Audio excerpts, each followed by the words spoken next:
আমার দেওর অনেক ছোট ছিল এবং সে পরিবারের সবার কাছে অনেক প্রিয় ছিল। পরিবারের সবাই তাকে অনেক ভালোবাসত, আমিও অনেক ভালোবাসতাম। আমি তাকে আদর করে জড়িয়ে ধরতাম এবং সে আমাকে তার বড় বোনের মতোই মনে করত আর আমার ঘরেই থাকত। একদিন আমার স্বামী আর পরিবারের সবাই মিলে একসাথে একটা বিয়েতে গেল। স্বামী বলল, আমার ভাইকে তোমার ঘরে ঘুমাতে দাও। রাতে সে ভয় পায় আমি তাকে বাচ্চা মনে করে রাজি হলাম।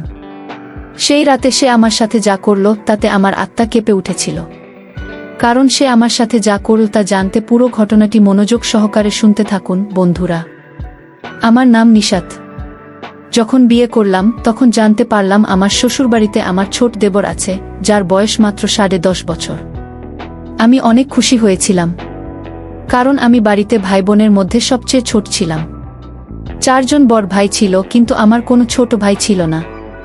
তাই আমি সবসময় একটা ছোট ভাই চাইতাম। আমি ভাবতাম আমি ভাই পেলাম না, কিন্তু বিয়ের পর আমি একটা দেবর পেয়েছি, আর সে যেন আমার ভাইজেরই মতো।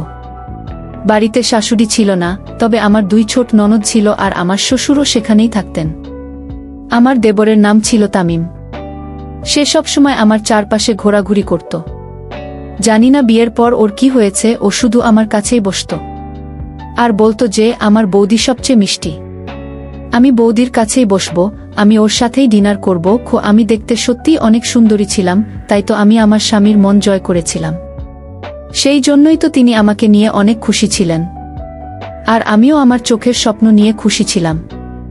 আমি ভেবেছিলাম জীবনটা অনেক সুন্দর হবে। আমি আমার স্বামী আরিফকে আগে থেকেই চিনতাম, কিন্তু এটা প্রেম করে বিয়ে ছিল না। আসলে আমরা একই গ্রিন হিল কলেজে পড়তাম, সেখানেই আমার স্বামী আমাকে পছন্দ করত এবং তারপরে তিনি আমাকে বিয়ে করবার জন্য সম্বন্ধ পাঠান। তিনি বললেন যে আমার পক্ষ থেকে ছিল এটা আমার পছন্দের বিয়ে এবং আমি তোমাকে অনেক পছন্দ করি। সর্বদা আমার পরিবারকে সম্মান করো, তাদের যত্ন নিও। আর আমার জীবন আছে আমার ছোট ভাইদের মধ্যে। আমি সারা জীবন শহরের বাইরে থেকেছি, আমি আমার পরিবারের সাথে অনেক বেশি সময় কাটাতে পারিনি। যখন আমি ফিরে আসি তখন ছোট তামিমের 7.5 বছরের ছিল। তারপরে আমি ফিরে এসেছি 7 বছর পর, আমি তাকে দেখেছি সেইখানে। আমি অনেক খারাপভাবে আটকা পড়েছিলাম, তাই আমি এখন পরিবারের সাথে থাকতে চাই। আমি সারা জীবন তাদের থেকে দূরে দূরেই ছিলাম, প্রথমে লেখাপড়ার সূত্রে, তারপর চাকরির সূত্রে। এখন আমি পরিবার নিয়ে থাকতে চাই। তুমিও আমার পরিবার, আর এই তাই ওদের সঙ্গে কখনো করবে না কি? আর আমি তো নিজের সংসার করতে এসেছি, আর মনে মনে এই বাসনা ছিল যে আমি সবার সাথে ভালোভাবে থাকব। যখনই কোনো খাবার তৈরি করতাম প্রথমে তামিমকেই দিতাম, এতেও সে অনেক খুশি হতো। মাঝে মাঝে সে বাইরে থেকে অনেক কিছু কিনে আনতো আমার জন্য। আমার অনেক ভালো লাগতো। আমি তাকে এত ভালোবাসি যে মাঝে মাঝে আমি তাকে আদর করে জড়িয়ে ধরি। আমরা যখনই বাসা থেকে বাহির হতাম তখন সে অনেক অস্থির হয়ে যেত। একবার আমি আমার মামা জহিরের বাড়ি শান্তিনগরে বেড়াতে গেলাম। আমার মামার বাড়ি বেশি দূরে নয়, তাই 2-3 দিন থাকার পর ফিরে এলাম। আমি যখন ফিরে আসি তখন তামিম কাঁদছিল এবং আমাকে সে যখন দেখল সে আমাকে জড়িয়ে ধরল। সে বলল, বৌদি, তোমাকে আমি অনেক মিস করেছি। ওই সবাই বলতো সে তোমাকে কত ভালোবাসে, কিন্তু সে স্কুলে যেত না। সবাই বলতো সে স্কুলে যায় না, এটা অনেক খারাপ অভ্যাস তার তো স্কুলে যাওয়া উচিত। সে বলতো আমি পড়ালেখায় আগ্রহী নই কিন্তু আমার স্বামী বলতো আমাদের রেডিমেড ব্যবসা আছে, আমরা ওকে ব্যবসা বলে বুঝিয়ে দেব আর সে তার কাজ করবে। পড়াশোনা তো তাকে করতে হবে যার চাকরির প্রয়োজন। আমার ভাইয়ের কি দরকার? আমি এত পরিশ্রম করেছি যাতে অন্তত আমার ভাই বসে বসে খেতে পারে তাই সে সবার প্রিয় ছিল। আর ও বীরবরে যাওয়া ছেলে ছিল, কিন্তু মাঝে মাঝে বড় দিদিদের সাথে ও মিষ্টি খারাপ ব্যবহার করত। কিন্তু সে আমার সাথে সবসময় সম্মানজনক ব্যবহার করত। একবার আমার ননদ সাবার সাথে আমার ছোটখাটো ঝগড়া হয়েছিল, তখন সে নিজের দিদিকেই কথা শুনিয়েছিল। সে বলল, তুমি এমনভাবে কথা বলছো যেন বৌদি খাবারে অনেক বেশি লবণ দিয়েছে। আর তুমি তো জানো অনেক ভালো খাবার রান্না করো বৌদি। আসার ঠিক আগে বিরিয়ানিতে রং বেশি দিয়ে পুরো পরিবারের সদস্যদের পেট খারাপ করেছিলে, সেটাও সবার মনে আছে। এর জন্য 1000 টাকার বিরিয়ানির জন্য 5000 টাকা খরচ হয়ে গিয়েছিল। আমি হাসলাম আর আমার ননদ তাকে বকাঝকা করতে লাগলো, বলতে লাগলো সে কত স্বার্থপর হয়ে গেছে। সে আমাকে এভাবেই সাপোর্ট করত আর এভাবে আমরা যেন একটা দলে পরিণত হয়ে গেছি। সে বলতো আমি শুধু তোমার পাশেই আছি, আমি তোমাকে সবসময় সাপোর্ট করব। তুমি অনেক ভালো, তুমি কাউকে ভয় করো না। দাদা যদি কখনো তোমাকে সন্দেহ করে, তবু আমি তোমার পাশেই থাকব, এই জন্য আমি তাকে অনেক ভালোবাসতাম, সে একটা ভালো ছেলে ছিল। আমি তামিমকে বুঝিয়ে বললাম যে তুমি স্কুলে যেতে থাকো। সে বলল, তুমি যা বলবে আমি সব মেনে নেব, তোমার জন্য আমি আমার জীবনটাও বিসর্জন দেব বৌদি, কিন্তু আমাকে স্কুলে পাঠাবে না। আমি তোমাকে অনেক পছন্দ করি, তুমি আমার সেরা বৌদি। তুমি যা বলবে আমি সবসময় মেনে নেব, কিন্তু আমাকে এইসব কথা বলো না। তুমি কি খেতে চাও বলো, আমি তোমার জন্য নিয়ে আসব। তুমি ভাবতে পারো যে আমি তোমার গোলাম, কিন্তু আমি স্কুলে যাব না গিয়ে। আমি বললাম, ঠিক আছে, তোমার ইচ্ছা। একজন শিক্ষিত লোক যখন ব্যবসা করে তখন তার একটা আলাদা স্টাইল থাকে, আর একজন নিরক্ষর লোক যখন ব্যবসা করে তখন সে শিক্ষিতের মতো ব্যবসা করে না। শুধু এই কথাটা মনে রাখবে কি একদিন একটা ঘটনা ঘটল। আমার স্বামী বাড়িতে ছিল না এবং আমার স্বামীর এক খালাতো ভাই ফারহান আমার বাড়িতে এসেছিলেন। তিনি আমাকে সালাম দিলে তিনি আমার হাত ধরার চেষ্টা করেন। আমি হাত পেছন দিকে সরিয়ে নিয়েছিলাম এবং ব্যাপারটাকে এড়িয়ে গেছিলাম। তামিম ব্যাপারটা খেয়াল করল। আমি রান্নাঘরে চা তৈরি করতে গেলে সে আমার কাছে এসে বলল যে সে তোমার সাথে খারাপ ব্যবহার করেছে, তুমি তাকে কেন কিছু বলনি? আমি বললাম, কোনো সমস্যা নেই ভাইটি, এইভাবে ঘরে ঝগড়া হতে পারে। আমি তো নববধূ, সবাই বলবে আমি আসতেই ঘরে ঝগড়া শুরু করে দিয়েছি। আর ওটা তো তোমার বোনের ভাবির শ্বশুরবাড়ি, সাহেব আলীর বাড়িও বটে, আর তাই এমন কথা বলা যায় না। তখন সে আমাকে বলল সে তোমার হাত ধরবে আর তুমি চুপ করে থাকবে, কারণ এটা আমার বোনের শ্বশুরবাড়ি। তাই এই আবার কি? তোমাকে এই আচরণকে শিখিয়েছে? যদি কেউ তোমাকে জ্বালাতন করে তুমি তাকে কিছু বলবে না? ছোট তামিমের কথা শুনে আমি অবাক হয়েছিলাম যে সে কিভাবে প্রাপ্তবয়স্কদের মতো আচরণ করছে, এবং সে আমাকেও বোঝাচ্ছে। সে ঠিকই বলেছিল, কিন্তু এটা মা বোনদের ব্যাপার এবং আমার জন্য এটা আমার তো শ্বশুরবাড়ির ব্যাপার ছিল। এটাও সম্ভব হতে পারে যে সে ভুল করে আমার হাত ধরেছিল। যদিও আমি অনেক ভালো করেই বুঝতে পেরেছিলাম এটা কোনো ভুল নয়, লোকটা আমার দিকে অদ্ভুত চোখে তাকাল। আমি তামিমকে বললাম, ছাড়ো, ভুল হয়ে গেছে, ভুলে তাকে ক্ষমা করে দাও। কিন্তু তামিম তো তার সাথে প্রতিশোধ নিল। সে তার চায়ের লাল লঙ্কার গুঁড়ো দিল, তাও এত বেশি যে মাত্র এক চুমুক খাওয়ার পর তার অবস্থা সংকটজনক হয়ে উঠল। তার শ্বাস বন্ধ হয়ে গেল, ঘরে একটা তামাশা হয়ে গেল। অতিথিরা চলে যাওয়ার পরে আমার ননদ সাবা তামিমকে অনেক মারল, এতটাই যে সে কাঁদতে কাঁদতে টেরেসে চলে গেল এবং সে সেখানে কয়েক ঘন্টা বসে রইল। সে খাবারও খাচ্ছিল না। আমি তাকে সান্ত্বনা দিতে টেরেসে গেলাম। আমি যখন তাকে সান্ত্বনা দিচ্ছিলাম তখন সে আমাকে জড়িয়ে ধরে কাঁদছিল। আমি হঠাৎ অদ্ভুত কিছু অনুভব করলাম, আমি সাথে সাথে তার কাছ থেকে দূরে সরে গেলাম। সে বলল, কি হয়েছে বৌদি? আমি বললাম, না কিছু হয়নি, তুমি আমার সাথে নিচে এসো। আর রিয়া আমাকে বলছিল যে তুমি তো খাবার খাওনি, তুমি খাবার খাচ্ছ না কেন? নিচে এসো, তোমার দাদাও আসছে। তাহলে সেও কিন্তু পুরো ব্যাপারটা জানতে পেরে যাবে এবং সম্ভবত সেও তোমার উপর রেগে যাবে। আমি তামিমকে বুঝিয়ে নিচে নিয়ে এসেছি। সে প্রায়ই আমার সাথে খায়। একবার তার বোন সাবা তাকে কিছু অর্ডার করতে বলল। সে বলল, অনেক গরম, আমি যাব না কি? তখন আমার ননদ রিয়া বলল, মাত্র 5 মিনিট আগেই তো তুমি বৌদির জন্য জিনিস কিনে আনলে। বৌদি কি তোমার অনেক প্রিয়? আমি তোমার নিজের বোন, আর তুমি আমার জন্য যাবে না? এদিকে গরমের মধ্যেও তার জন্য যেতে পারলে? তামিম বলল, তার জন্য আমি যে কোনো জায়গায় যেতে পারি, আর তোমার জন্য আমি রাস্তার মোড়েও যাব না। দিদি অবাক হয়ে গেল, আর এতে দিদি আরও বেশি রেগে গেল এবং আমিও অবাক হলাম যে সে আমার জন্য তার দিদিদের সাথে কিভাবে ঝগড়া করছে। কাল তারাই বলবে তাকে আমি কিছু পট্টি পরিয়েছি। আমি তাকে বুঝিয়ে যেতে বললাম, কিন্তু সে কিছুই বুঝল না, সে অনেক জেদি ছিল। একদিন আমার শ্বশুর মঞ্জুর ও স্বামী আরিফকে রাতে বাড়ি থেকে বের হতে হলো। আমার স্বামী বললেন তামিমকে তার ঘরে নিয়ে ঘুমাতে হবে, তামিম একা ঘুমাতে ভয় পায়। বোনেরাও বিয়েতে যাচ্ছিল, ওরা দেরি করে ফিরবে। আগে সে বাবার ঘরে ঘুমাতো, কিন্তু এখন সে ও তাদের সাথে যাচ্ছে, আর বোনেরা ওকে তাদের সাথে শুতে দেবে না, তাদের সাথে ওর পটে না। তাই তুমি তাকে তোমার ঘরে ঘুমাতে দিও, তুমিও একা ভয় পাবে না। আমি বললাম, ঠিক আছে। রাত এলে ওকে বললাম আমার ঘরে আসতে, ঘুমানোর সময় হয়ে গেছে। তামিম আমার ঘরে এসে শুয়ে পড়ল। আমি বিবাহিত, আর তখনই রুম সেট হয়েছে। আমার ঘরে মাত্র 2টো খাট ছিল, কিন্তু সেগুলোতে কেউ ঘুমাতে পারে না, সেজন্য তাকে বিছানায় শুতে হয়েছিল। আমিও তাকে শিশুর মতো ভেবেছিলাম এবং তাকে আমার স্বামীর জায়গায় ঘুমাতে দিয়েছিলাম এবং আমিও একপাশ ফিরে ঘুমিয়ে গিয়েছিলাম। কিন্তু কিছুক্ষণ পর তার হাত আমার হাতে অনুভব করলাম এবং তাকে জিজ্ঞেস করলাম, এটা তুমি কি করছো?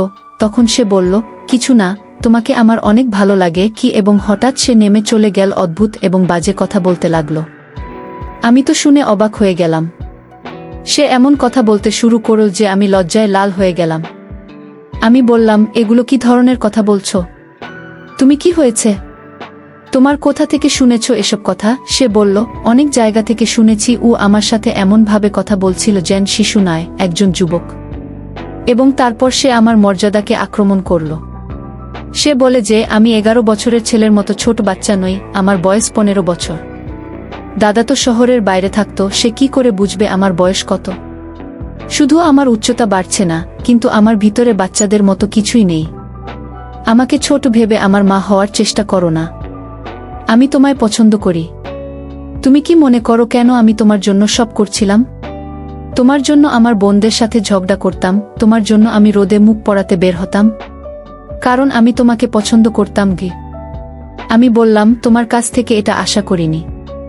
আমি তোমাকে আমার ছোট ভাই মনে করতাম, আর তুমি ভাই তো দূরের কথা, মানুষ হবার যোগ্য নও। আমি পরিবারের সবাইকে বলবো। সে বলল, হ্যাঁ, পরিবারের সবাইকে বলে দাও। কেউ তোমাকে বিশ্বাস করবে না, কারণ আমি বলবো তুমি আমার সাথে জোর করার চেষ্টা করেছিলে। আমি তো হতবাক এবং বিচলিত হয়ে পড়লাম। সে ফুলদানি তুলে আমার মাথায় আঘাত করল এবং আমি অজ্ঞান হয়ে গেলাম। সকালে যখন আমি ঘুম থেকে উঠি, আমার সবচেয়ে মূল্যবান জিনিসটি আমার থেকে কেড়ে নেওয়া হয়েছিল এবং আমি কি করব তাও আমি জানতাম না। আমার স্বামী আরিফ এবং শ্বশুরবাড়ির সবাই ফিরে এসেছিল। যখন আমি নিজেকে নির্দোষ ঘোষণা করার চেষ্টা করি, তখন আমি বলতে পারার আগেই আমার দেওর তামিম, আমার শ্বশুর মঞ্জুর, শাশুড়ি, পরিবারকে বলেছিল যে আমি নাকি তার সাথে এইসব করার চেষ্টা করেছি। আমার স্বামী আমার উপর রাগ করল, সবাই আমাকে নিয়ে খারাপ কথা বলছিল। আর নন্দরা ছিল বাকরুদ্ধ। যখন আমি আমার স্বামীকে বললাম যে তোমার ভাই আমার সাথে এসব করেছে, সেদিন সে আমাকে জড়িয়ে ধরেছিল যেমন তুমি আমাকে জড়িয়ে ধরো। আমার স্বামী আরিফ আমার মুখে থাপ্পড় মেরেছিল আর বলেছিল যে আমার অনুপস্থিতিতে একজনকে নাকি অপদস্থ করছি আমি। আর সে বলেছিল, এসব করে এখন তুমি আমার ভাইকে দোষারোপ করছো। আরে, তোমার মতো একটা মেয়ে একজন পুরুষের সাথে বাঁচতে পারে না। তুমি সুন্দরী, তাই না? তুমি তোমার সৌন্দর্যের জন্য অনেক গর্বিত। যখন তুমি আয়নায় তাকাও, তোমার তো এটাই মনে হয় আমি একজন পুরুষের সাথে কি করে বাঁচব। এই সৌন্দর্য অন্য পুরুষদের মধ্যে বিতরণ করা উচিত, আর অন্য পুরুষকে পেয়েও যাব। আর যখন তুমি অন্য কাউকে পাওনি, তখন আমার ছোট ভাইকে ব্যবহার করলে। এই শিশুটির মনে এসবের কি প্রভাব পড়ল? তুমি তাকে তার সময়ের আগেই যুবক করেছ, তার জীবন নষ্ট করে দিয়েছ। আমি জানি না আমি তোমার মতো একজন নারীকে কিভাবে আকৃষ্ট করেছি। তোমার তো হাটে বসা উচিত। আমার বাসা থেকে বের হওই। আমার স্বামী অনেক বড় কথা বলেছে। আমি তার পায়ের কাছে বসেছিলাম, কিন্তু তারপর আমি তার পায়ের উপর থেকে উঠেছি, কারণ সে সব সীমা অতিক্রম করেছে। না বুঝে, না জেনে, কোনো ব্যাখ্যা ছাড়াই আমার দেওর যা বলেছিল তা সে মেনে নিল। আর আমার স্বামী আমাকে বাড়ি থেকে বের করে দিল। আমি মায়ের বাড়ি চলে গেলাম। তারা মেয়ের বাবা মা, তারা আর কি করবে? তাদের আরও 5টি মেয়ে ছিল। আমিও বাড়িতে থাকতে শুরু করলাম। স্বামী ছেড়ে চলে গেল এবং ফিরে আসেনি, এমনকি কথা বলার জন্যও না। কিন্তু আমি এটা জানতাম না যে এটা আমার দেওরের বাচ্চা নাকি আমার পরের। আমার জীবন তো বরবাদ হয়ে গিয়েছিল। আমি আর কোথাও কারোর এলাম না। আমার মনে হতো যে দুনিয়ার সবথেকে বাজে ভাগ্যের মেয়ে আমি। আর আমার সাথে এই দুনিয়ার সবথেকে বড় অন্যায় হলো। আমার পরিবারকে আমি সব কথা বলেছিলাম, তারাও আমাকেই কথা শোনাতে লাগলো। বলল, তুমি বোকা ছিলে, তুমি বুঝতে পারলে না। মহিলারা তো বুঝতে পেরে যায় যে ছেলেরা তার বিষয়ে কি ভাবছেন। আমি বললাম, আমি তো তাকে বাচ্চাই ভাবছিলাম, কিন্তু আমি কি করে জানবো সে আমার সর্বনাশ করবে? আমার বর আমার সাথে কোনো কথাই বলতো না। আমি তাকে ফোন করতাম, মেসেজ করতাম, তাকে ভয়েস মেসেজ করতাম, লম্বা লম্বা 10 মিনিটের ভয়েস মেসেজ পাঠাতাম, কিন্তু সে আমার কথার কোনই জবাব দিত না। আমি তাকে বললাম, একদিন না একদিন তুমি সব জানতে পেরে যাবে, কিন্তু তারপর আমি তোমার কাছে আর ফেরত আসব না, কেননা ততক্ষণে অনেক দেরি হয়ে যাবে। সে কোনো জবাব দিল না। তারপর সে আমার মেসেজ শোনাও ছেড়ে দিল। আমার সাথে 8 মাস চলছিল। একদিন তাকে দেখে আমি অবাক হয়ে গেলাম। আমার ঘরে এসে সে মাথা নত করে দাঁড়িয়ে আছে। সে আমার বাবাকে বলল যে সে আমার সাথে একাকী কথা বলতে চায়। আমি বললাম যে কি বলতে চাও, কেন এসেছো এখানে? বাবা আমাদের একা ছেড়ে দিল। এবার সে আমাকে এমন একটা কথা বলল যে আমি অবাক হয়ে গেলাম। সে বলল যে তুমি চলে যাওয়ার পর আমাদের বাড়িতে অনেক সমস্যা এসেছে। কথিত আছে যে নির্যাতিত ব্যক্তির কান্না যদি নির্যাতনকারী ব্যক্তিকে দোষারোপ করতে ব্যবহার করা হয় তবে সেই ঘরটি নষ্ট হয়ে যায়। আমার বোন সাবার বিবাহ বিচ্ছেদ হয়েছে। ওর বিয়ে হয়েছিল কিন্তু তারা তালাক দিয়ে দিল যখন কিনা সে বিদায় পর্যন্ত হয়নি। ছোট বোন রিয়া সিডি থেকে পড়ে গেছে আর তার একটা হাত ভেঙে গেছে। আর তুমি জানো তামিমের সাথে কি হয়েছে? তার হয়েছে ক্যান্সার।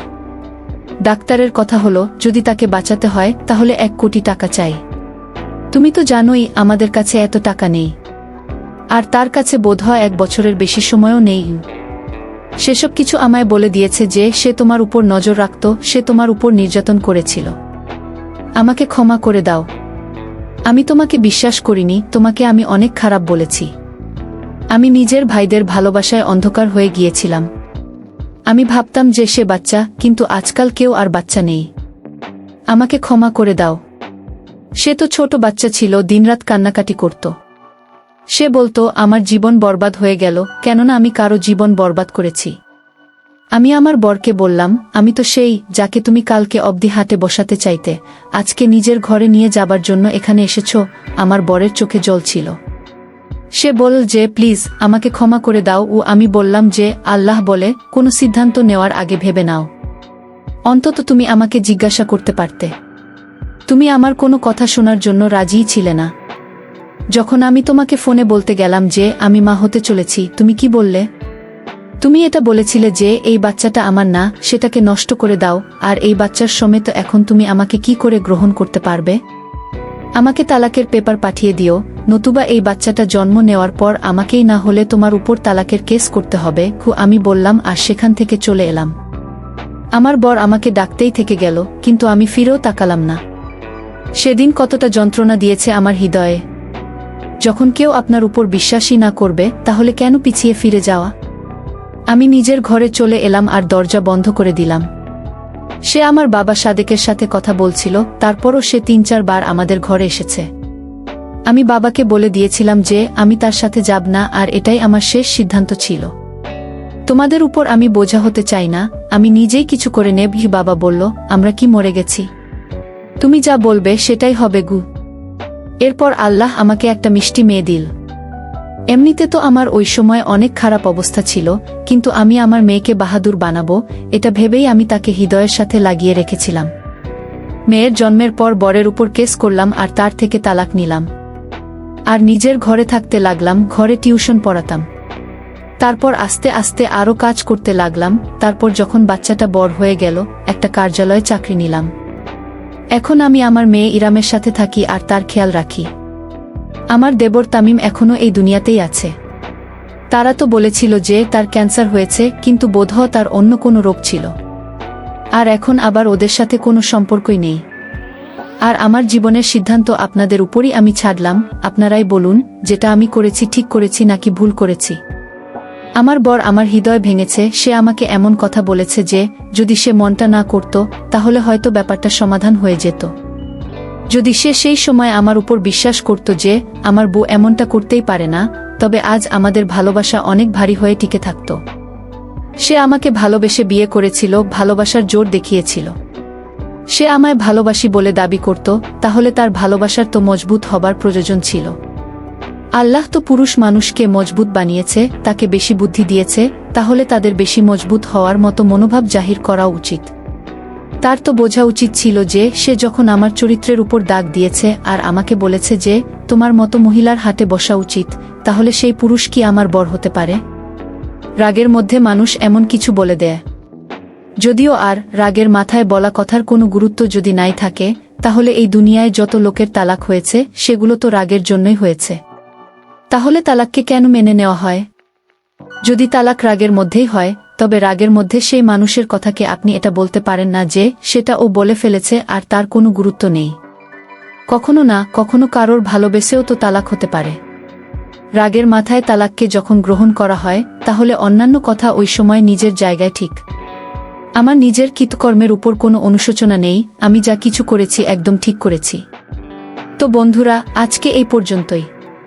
ভিডিওটি দেখার পর যদি তোমাদের ভালো লাগে তাহলে অবশ্যই একটি লাইক করবেন এবং কমেন্ট করে তোমাদের মতামত জানাবেন। আর চ্যানেলটি সাবস্ক্রাইব করে সাথেই থাকবেন। ধন্যবাদ।